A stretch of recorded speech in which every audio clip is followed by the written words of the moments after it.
No, yo aquí los protagonistas sois vosotros y las mujeres, ¿eh? Entonces, bueno, ahora en esta mesa redonda vamos a hablar pues de la especificidad que tuvo la represión a la mujer en ese nuevo estado franquista, violento, comandado por el ejército y la iglesia, como muy bien ha dicho Enrique González Duro.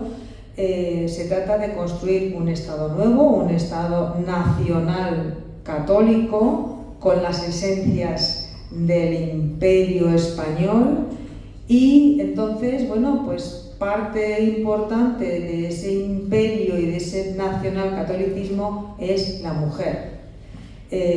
La mujer, en la Guerra Civil Española, construyó el mito de la miliciana, que como todos sabemos ya en enero del 37 fueron retiradas de los frentes. El gobierno republicano tampoco andaba muy suelto de feminismo, era un poco también misógino en ese tema. Entonces, bueno, y de hecho la mujer miliciana fue utilizada en carteles de propaganda para animar a los hombres a que se alistaran al ejército de la República. Pero Franco, o al franquismo, o a sus propagandistas, Queipo de Llano, Millán Astray, Ramón Serrano Suñer, todos estos, que son los constructores realmente de la ideología franquista, se quedaron con ese mito de la miliciana.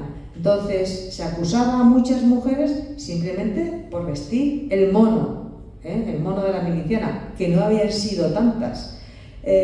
Y si llevaban correaje era un agravante en la pena, por llevar correaje con el mono, ¿no? Porque era todavía como más masculinizado, ¿no? Entonces tuvo una persecución específica, fue represaliada por ese libertinaje que se tomaron algunas, pero también una persecución vicaria simplemente por ser la hija de, la madre de, la mujer de, también sufrieron esa persecución. Entonces,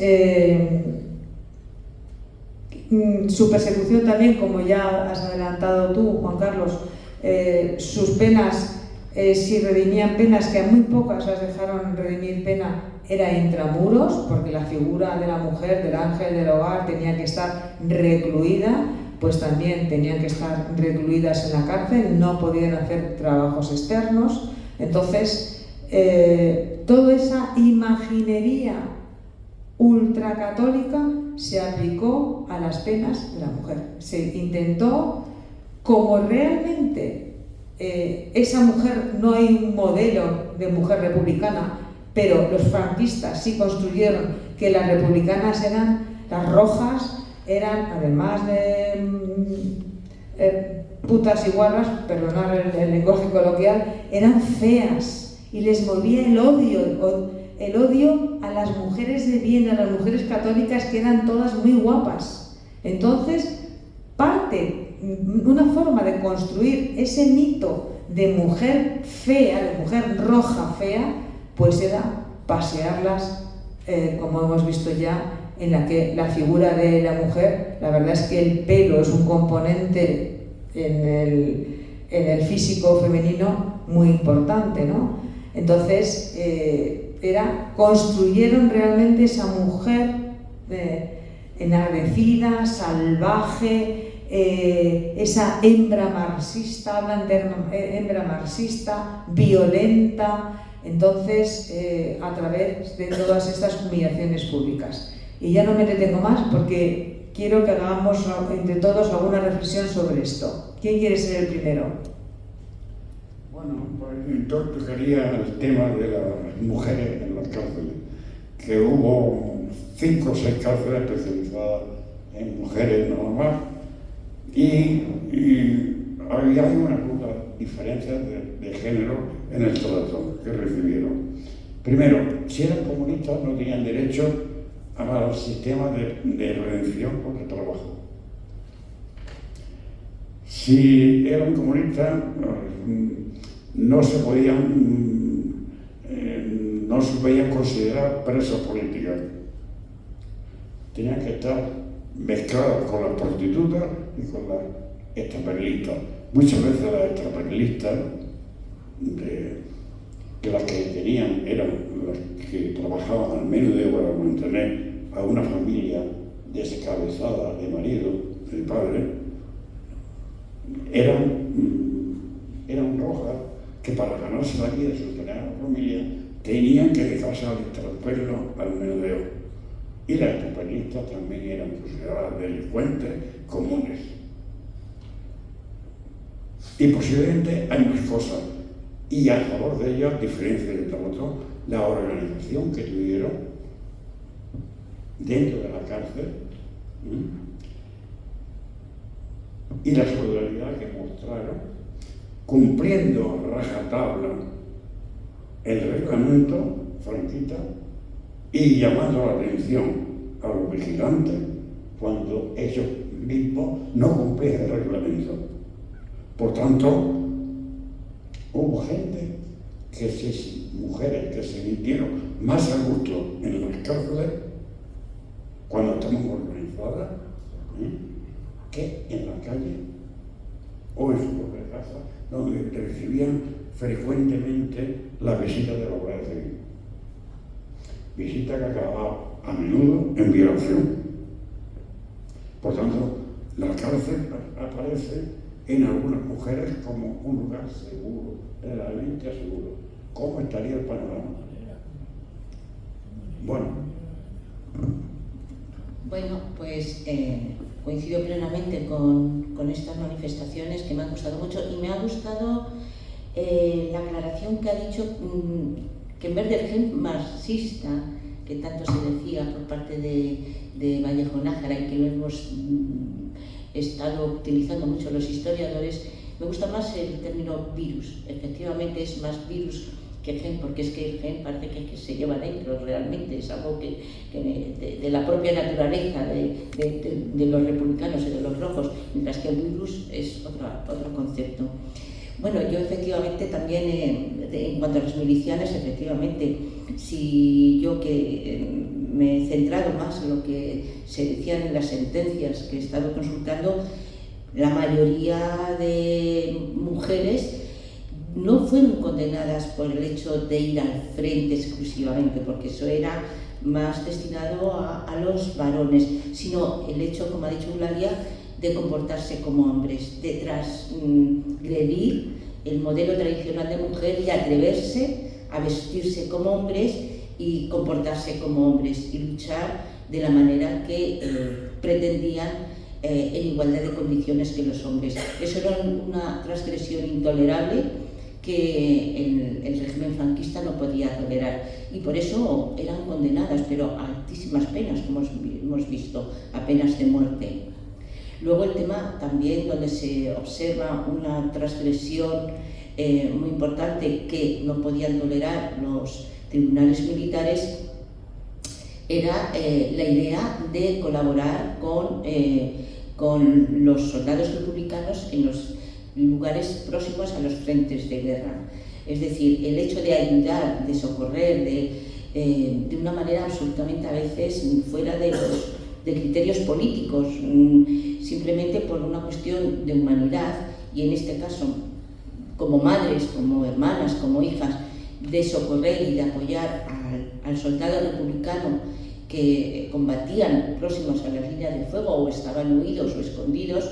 Eso reportó también castigos tremendos a las mujeres, donde efectivamente las llevaban al cuartelillo y allí las violaban, las torturaban y las hacían declarar pues lo que realmente pretendían. En muchos casos la mayoría callaban, lógicamente, pero otros se rendían destrozadas, ¿no?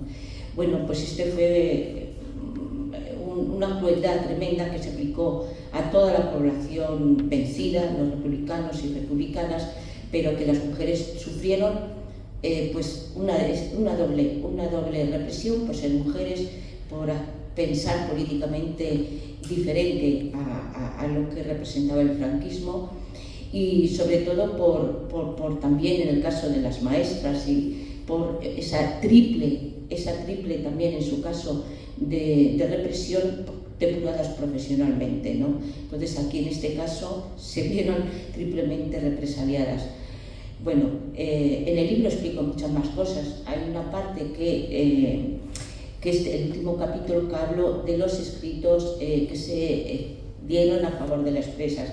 Sabéis que en el momento que se dictaba una sentencia condenatoria, los familiares, vecinos, amigos más próximos se volcaban en buscar avales, certificados de buena conducta, y el papel de la Iglesia era elemento fundamental para aportar esos buenos informes. Había que hacer certificados de buena conducta y yo tengo cantidad de avales y certificados donde lo que se exigía realmente es que hubiera sido buena cristiana, buena católica, que aportaba las cantidades que había que dar para las plegarias y para las novenas, etcétera, etcétera, y era el elemento fundamental que se exigía para confirmar que tenían buena conducta. En la cárcel, lógicamente, pero incluso anteriormente tenían que haber demostrado que en momentos determinados pues habían sido buenas católicas. No me voy a extender. Si queréis alguna explicación más que yo pueda facilitar, pues encantada.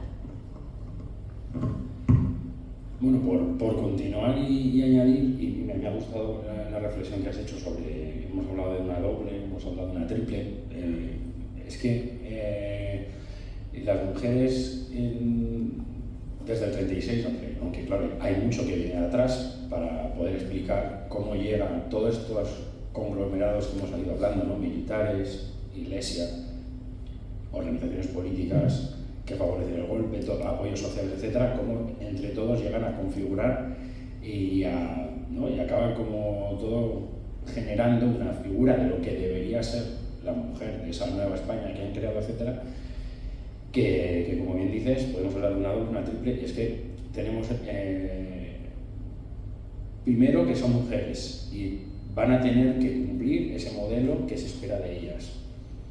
Se cruza el ser mujeres que para muchas que dieron el paso a pronunciarse políticamente, militar, en organizaciones políticas de cualquier signo, etc. Entonces ya tenemos dos.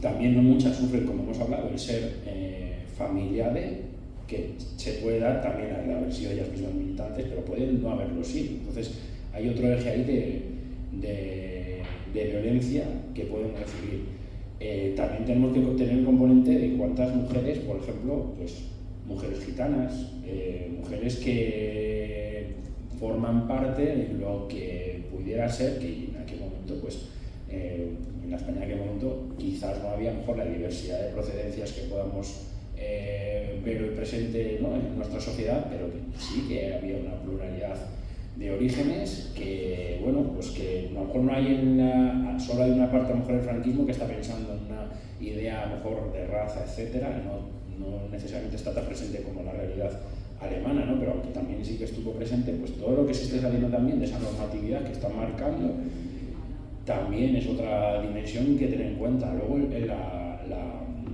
la homofobia del momento también pues afectó también, o sea, mujeres que no entraran dentro de sus esquemas de que tenías que ser, se pretendía que fueras una mujer evidentemente heterosexual o con tu marido, etcétera, otra nueva dimensión, ¿no?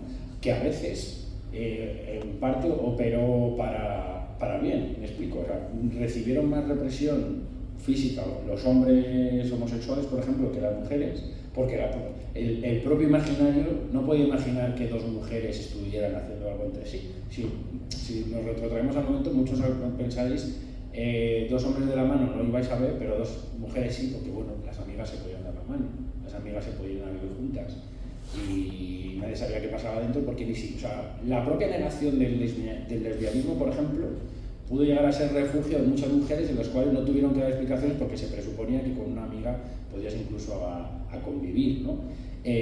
Lo que es doblemente reprimido, no lo vives físicamente, pero el ninguneo y la absoluta certeza de que no puedes ni existir también es una dimensión represiva, ¿no?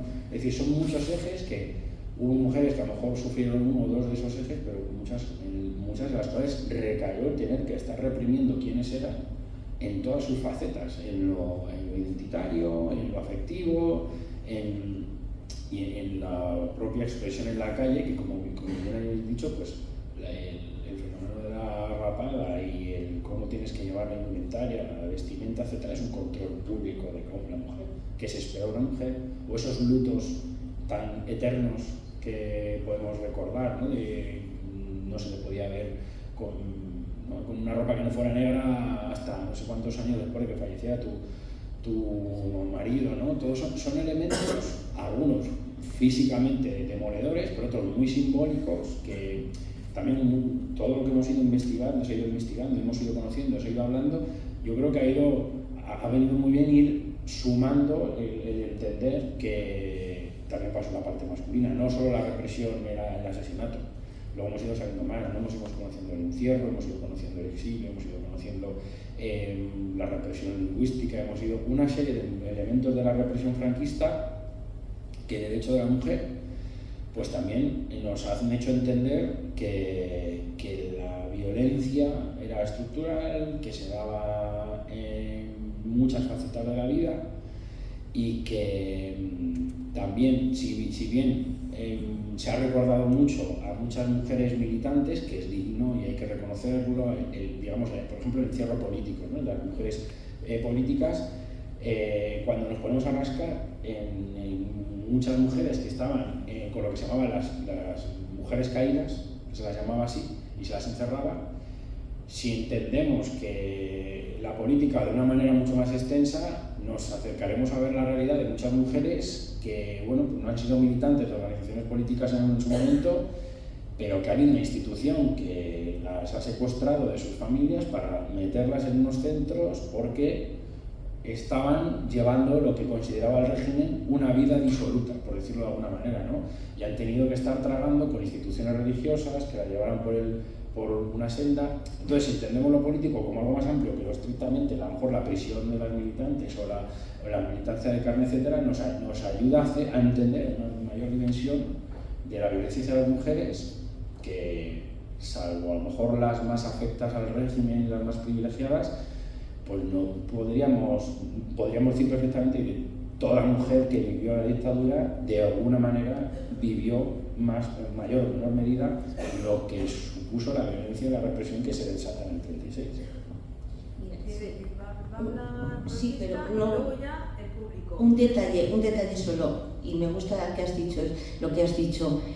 La mayoría de las mujeres tenían el nexo común de estar próximas a la República, pero imaginaros lo que es estar condenada a muerte en una prisión represaliada, torturada, cuando a ti la ideología política realmente no te movía nada. Yo conozco casos, desgraciadamente, muy próximos a mi familia, mi abuela en concreta, que era tremendamente religiosa y yo diría que es una mujer conservadora y de derechas. Su hijo era de aviación, piloto militar de la República, y por eso fue detenida, condenada a 12 años de prisión porque quería que delatara con quienes se juntaba su hijo, ¿no? Precisamente mi tío murió en Teruel, cayó del avión y demás. Nunca entendió mi abuela por qué fue condenada, de qué la juzgaban, porque las mujeres que estaban politizadas y que luchaban por un ideal y que creían en algo, les daba fuerza, se unían entre ellas, se arropaban, pero aquellas mujeres que eran la mayoría de origen rural, que no sabían apenas si leer y escribir, que no entendía qué es lo que estaba pasando y que lo que habían hecho era simplemente pues estar donde se supone que los enemigos no querían que estuviera, sufrieron enormemente y doblemente también. O sea que también aquellas otras mujeres no politizadas luego se adquirieron esa conciencia política de ir entendiendo cuándo se lo permitió. Claro, el régimen había que callarse, no se podía hablar, todo fue silencio, todo fue llorar en silencio y no demostrar ese dolor, ¿no? Pero yo me acuerdo muchísimo de aquellas mujeres que fueron, desgraciadamente la mayoría, que no tuvieron esa fuerza ideológica que las unía y que daban sentido a su vida. Bueno, para allá sí que pasamos al turno de preguntas. A ver.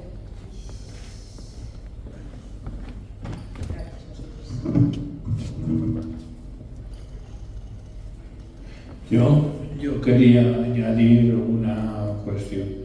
Yo en los años 60 era un niño. En la casa de enfrente había una familia republicana que un día vinieron con los coches de policía, los Z, los 1500, esos que llevaban, y se llevaron a la familia entera.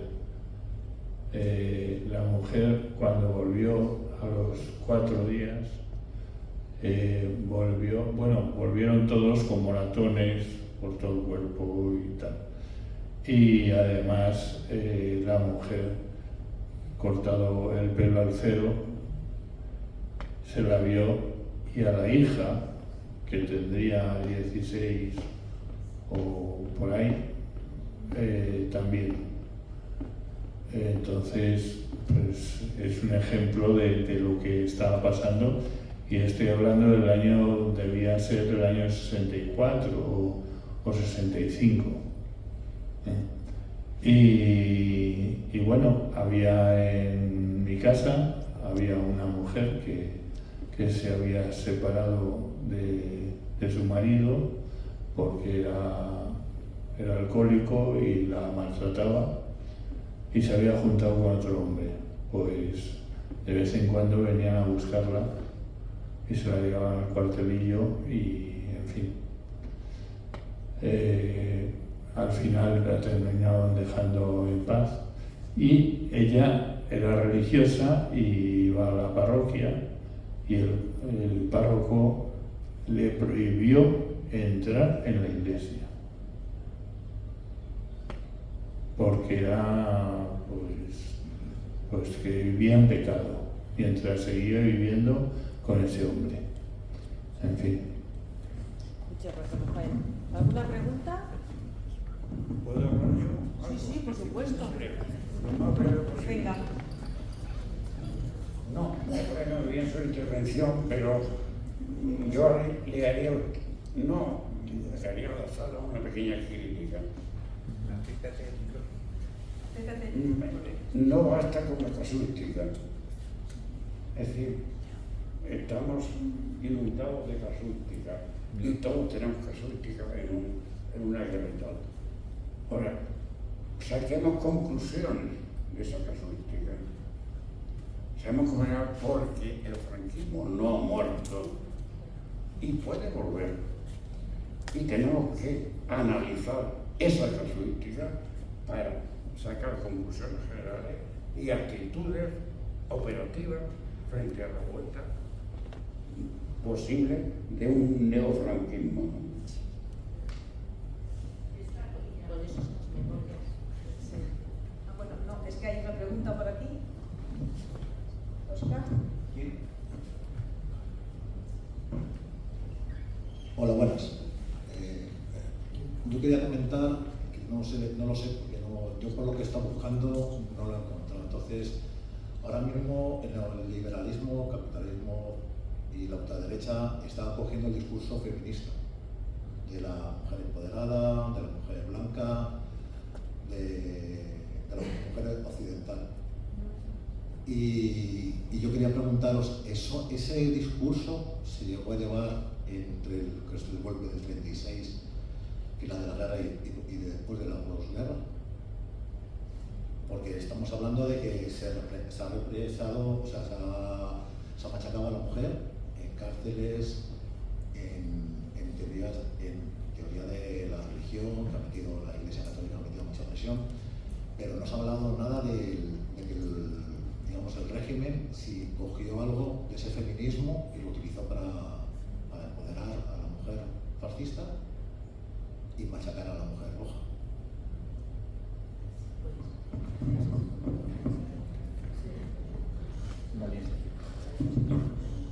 No, bueno, yo creo que sí, efectivamente. cogió la sección femenina, fue la pata que necesitaba el régimen para doblegar doblemente a las mujeres.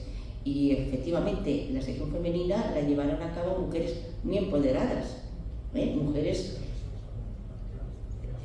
Claro, eso es muy importante, y el modelo de mujer que pretendía eran mujeres pues tradicionales, pero justo las mujeres de la sección femenina ejercían un papel de poder sobre ellas y mujeres empoderadas. Yo no sé, cuando has empezado a hablar, decías en la actualidad desde la derecha cómo se manipula el término feminista desde la derecha, ¿no?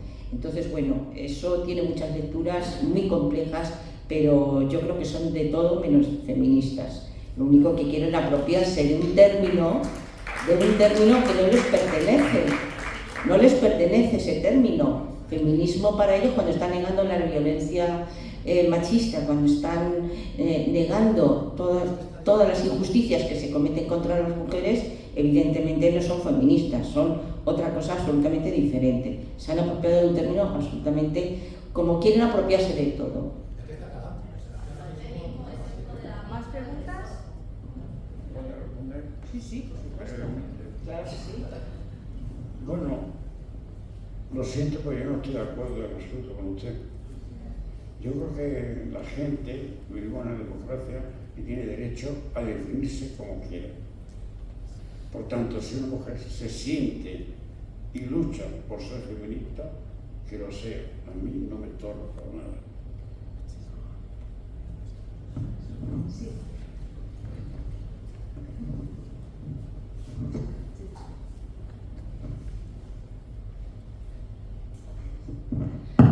Hola, quería, al hilo de lo que ha dicho Enrique sobre hacer análisis pues para aprender, ¿no? Porque el franquismo todavía está en las calles, está en el discurso, quería ligar dos cosas, lo que es el odio hacia la mujer, propagado de una manera tan brutal durante la guerra, la posguerra y el resto de dictadura, pero sobre todo en los primeros inicios, porque es una cosa que me llama mucho la atención, no se deja escrito por parte de los golpistas cómo hay que tratar a las mujeres durante el conflicto. Sin embargo, en todas partes se repite la misma fórmula. ¿Y cómo se sigue esa fórmula si no está escrita como una fórmula a seguir enseñada por los gerifaltes del momento? Porque no está escrita. General Mola sí que dice hay que sembrar el terror, sí que dice unas determinadas cosas, pero sobre el tema de rapar a las mujeres y demás no está escrito nada. Sin embargo, en todo el país se repite la misma fórmula, a través de un odio visceral hacia la mujer, por lo que habéis dicho durante toda la mañana. Y ahora estamos viendo que pasa lo mismo.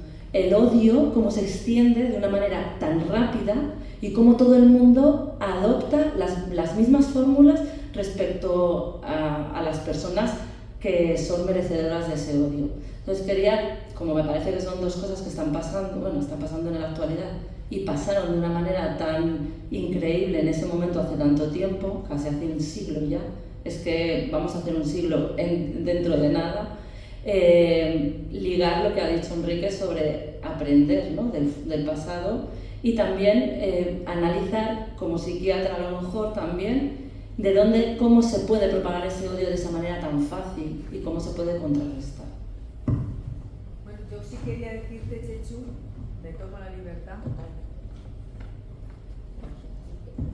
que más potente que el escrito eran las locuciones radiofónicas de Queipo de Llano. O sea que esas locuciones radiofónicas pusieron un modelo, ¿no? de represión sobre las mujeres. No, tal vez no hizo mención nada más que al rapado, pero a todo lo demás, toda la serie de insultos y cómo contribuyó a ese constructo, esa fabricación de lo que era una mujer roja, republicana, simplemente porque era, bueno, no afecta a la República, sino simplemente que era una mujer que estaba intentando disfrutar de los derechos de la Constitución del 31, o sea que tuvo muchísima potencia las locuciones de Queipo de Llano, protegido por la Iglesia, como bien sabe Enrique González Duro. Bueno, tenemos tiempo para una pregunta más. Pues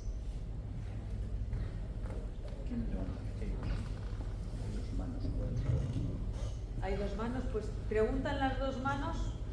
Yo imagino que tendrán cabeza las dos manos y ya contestamos las dos al mismo tiempo. Sí, buenas. Quería hacer un par de preguntas.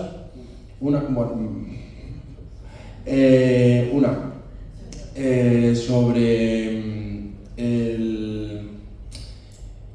la represión informal sobre las mujeres. La represión formal queda claro que va dirigida hacia los hombres y hay evidencia documental. La represión indirecta, a través del estudio de la violencia de la represión directa, se pueden sacar conclusiones, pero la represión informal, como pueden ser los rapados, etcétera, etcétera, ¿de qué fuentes se dispone? Porque los testimonios orales ya, por desgracia, ya no tenemos. Entonces, ¿de dónde se puede sacar esa información? Y por otro lado, ya aprovechando, ¿habéis visto que haya una mayor represión hacia la mujer por cuestiones de clase? Gracias.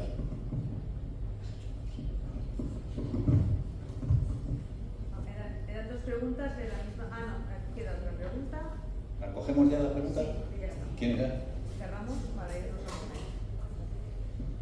¿Ya está? Sí, bueno, perdonadme, yo más que una pregunta es una reflexión, porque a mí me llama mucho la atención, no sé si estoy equivocada, tengo entendido que en la República, cuando se nos deja votar a las mujeres fueron las que decantaron un gobierno de derechas porque la Iglesia las convenció.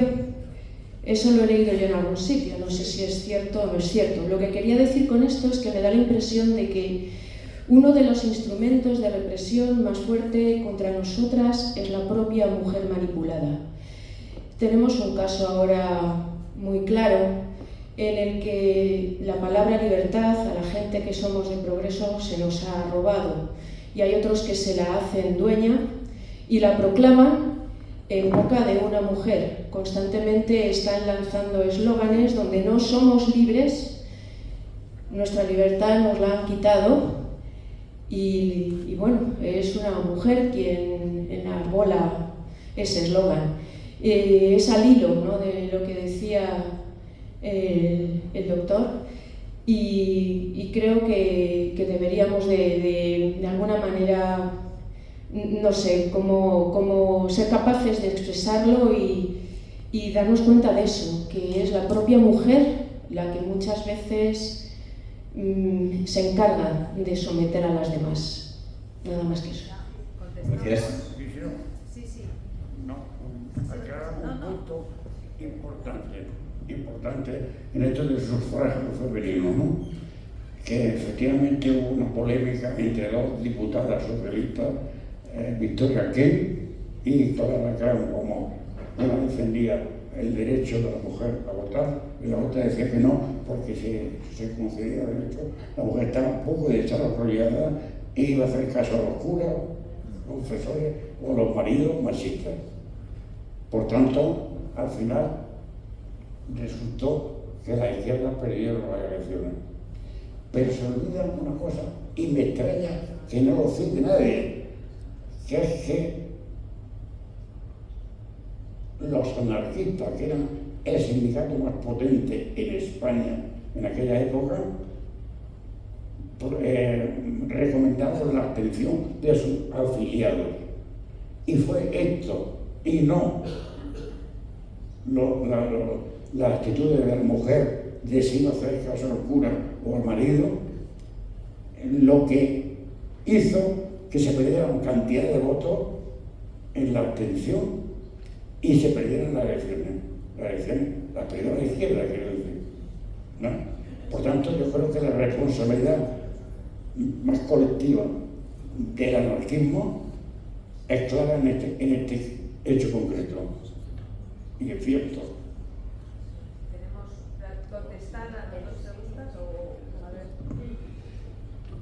Precisamente, bueno, no estoy de acuerdo.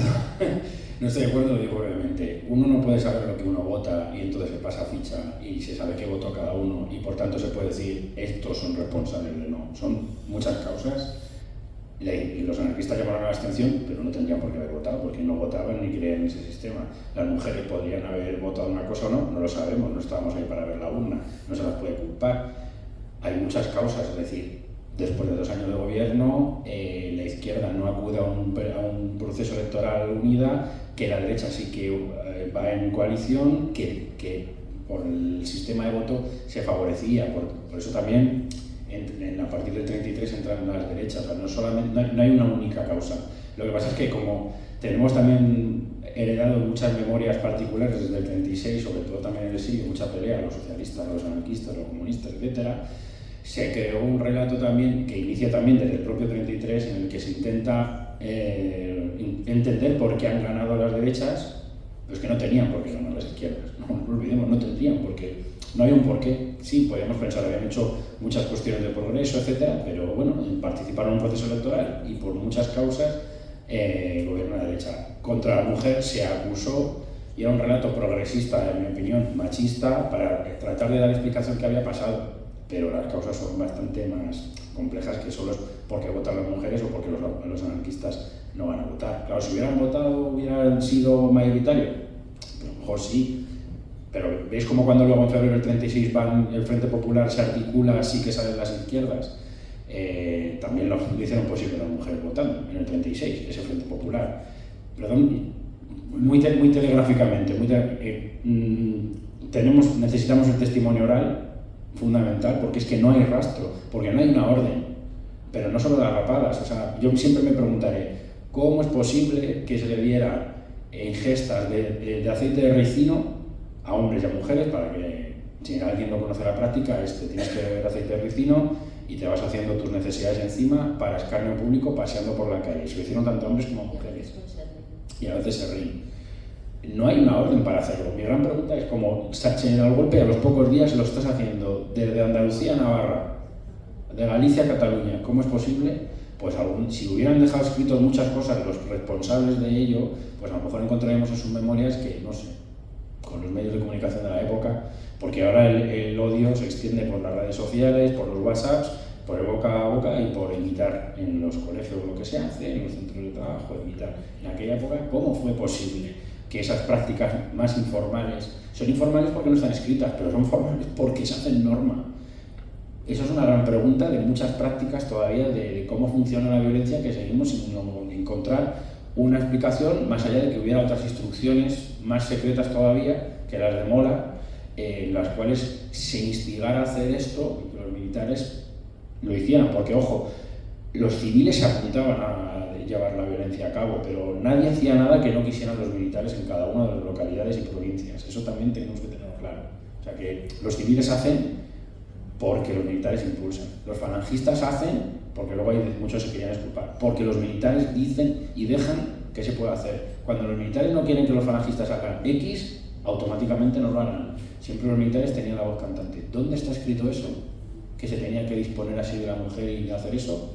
Y es que sin el testimonio es imposible, porque si no dejan un rastro documental, y ya van a hacer 100 años, ¿de dónde sacamos los testimonios? Pues yo, por ejemplo, no tenía presente un caso de mujer rapada tan tardío como en los años 60, en Asturias, pero es un foco concreto que están queriendo reprimir a consecuencia de una huelga, etc. Coger a alguien en una localidad concreta de los años 60 y hacerlo, yo tan tardía, si no escucho este testimonio hoy. Madrid en Embajadores. Madrid, Embajadores, años 60. ¿Quiere contestar también? Quiero brevemente, en medio minuto. Yo me he limitado a hechos reales sucedidos concretos y no he hecho ningún tipo de valoración condenatoria, ni como horizonte, ni metafísica. Por tanto, simplemente lo que yo he dicho es cierto. Se puede valorar como se quiera, pero lo que ocurrió fue así. Y algunos historiadores deberían saberlo. Bueno, yo creo que podemos cerrar aquí, ¿no? Estamos en hora. Vamos, bueno, en primer lugar, esta es la primera parte. Yo creo que estamos cumpliendo ese último deseo de Julia Conesa, ¿no? Esta es una de las 13 rosas que con 19 años fue fusilada y que dejó las últimas palabras de su carta dirigida a su madre es que mi nombre no se borre de la historia. Así que con estas jornadas que continuamos esta tarde queremos escribir muchos nombres de mujeres en la historia del franquismo y del postfranquismo. Esta tarde vamos a continuar a las 4:30. Tenemos una tarde cargada de actividades interesantísimas, no solamente por la primera ponencia, que es, tan interesante como las 3 que hemos tenido esta mañana, y luego tenemos un documental, tenemos una actuación musical increíble, que es muy difícil conseguir, y por último, pues nos tomaremos un pequeño vino español, así que nos quedan luego un rato que espero que contar con todos vosotros. Muchas gracias y hasta las 4:30.